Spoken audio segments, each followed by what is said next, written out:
अध्यक्ष महोदय, आज सदन में वित्त मंत्रालय की मांगों पर बहस हो रही है। सरकार के हर विभाग का वित्त मंत्रालय से संबंध होता है। देश में जो प्रगति हुई है और हो रही है उसकी काफ़ी चर्चा हुई है। जो प्रगति हुई है वह चारों ओर दिखाई पड़ रही है। कम से कम रेल विभाग में तो काफ़ी प्रगति दिखाई पड़ रही है। रेलों में अब भीड़ कम होती है। बिजली का भी काफ़ी विकास हुआ है। लेकिन गांवों की ओर जो हमारा दृष्टिकोण है उसको देखकर कुछ तकलीफ़ होती है। अभी जो जनगणना हुई है उसे देखने से मालूम होता है कि शहरों की जनसंख्या अधिक बढ़ी है। आज देहातों से लोग शहरों की ओर आ रहे हैं। हमारे राष्ट्रपिता ने कहा था कि लोग गांवों में बसें, गांव के जीवन को पवित्र करें। लेकिन स्वतंत्रता के 60 साल बीत जाने के बाद भी देहातों की तरफ न जाकर लोग शहरों की तरफ आते जा रहे हैं। इस प्रश्न पर हमें कुछ गंभीरता से विचार करना होगा। यदि देहातों में लोगों को सुख सुविधाएं मिलती जो आज शहरों में प्राप्त हैं तो लोग देहातों से शहरों की तरफ ना दौड़ते बल्कि शहरों से देहातों की ओर जाते। देहात के जीवन में दो प्रकार की चीज़ें थीं। एक तो जमींदारी प्रथा थी और दूसरे साहूकार लोग थे जो रुपए का लेन देन करते थे। जमींदारी प्रथा समाप्त हुई जिससे लोगों को कुछ राहत मिली।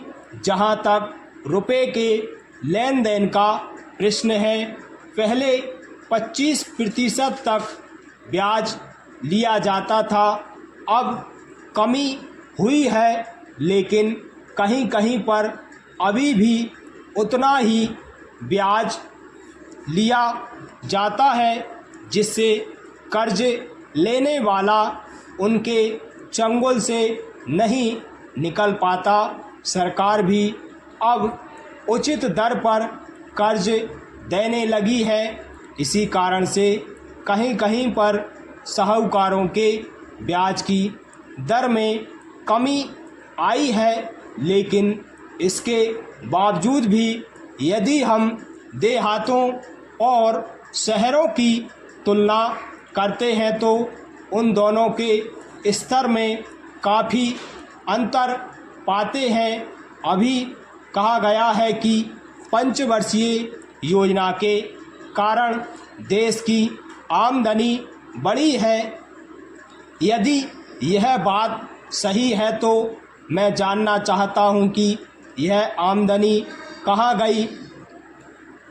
इस बात का पता लगाने के लिए सरकार ने एक कमेटी बिठाई है जो इसकी जांच करेगी कि वह बढ़ी हुई आमदनी कहाँ है और किसके हाथ में पहुँची है। अभी एक माननीय सदस्य ने योजना मंत्री जी से प्रश्न पूछा था कि पहली और दूसरी योजनाओं के कार्यान्वित हो जाने के बाद किस भाग को अधिक लाभ पहुंचा है और किस भाग को कम पहुंचा है या बिल्कुल ही नहीं पहुंचा।